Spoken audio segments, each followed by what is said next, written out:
Sa ngalan ng Ama at ng Anak at ng Espiritu Santo.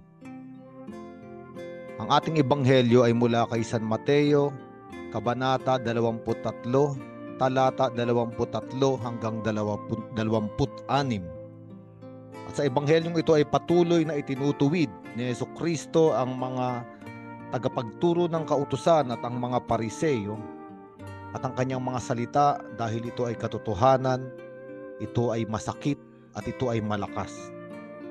Kaya nga sinasabi niya sa mga Pariseyo na napakagagaling ninyo na magpakita na kayo ay mga reliyoso.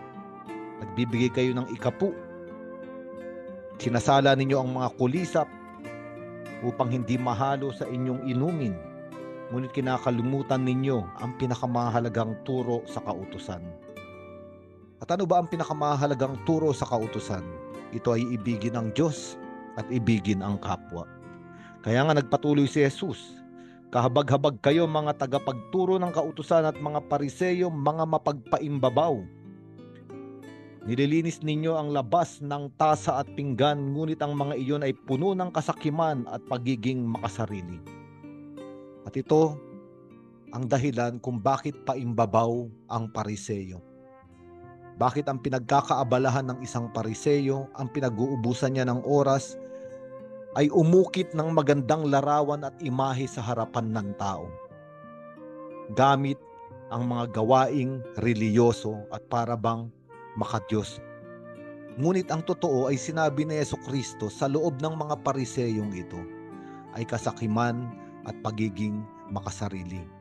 Ang ibig sabihin, ginagamit nila ang relihiyon, pati ang pangalan ng Diyos, para may kunin sa iba at punuin ang sarili. Kaya nga, napakalinis ng Pariseyo sa labas. Napakagandang tignan. Ngunit sinabi ni Jesucristo, nililinis ninyo ang labas, ngunit hindi nyo nililinis ang loob.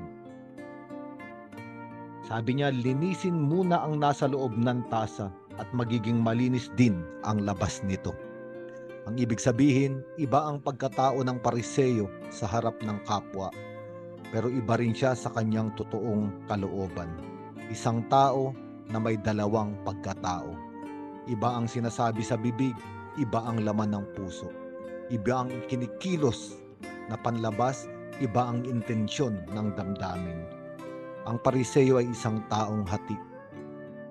At bakit siya nahati? Sapagkat nais niyang gamitin ang ibang tao para punuan ang hinahanap sa kanyang sarili. Kaya nga ang ebanghelyong ito ay para sa atin lahat.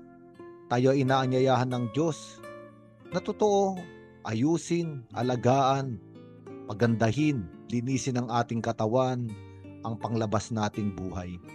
Ngunit inaanyayahan din tayo ng Diyos na maglakbay sa ating kalooban, suriin ang ating puso, ang ating intensyon.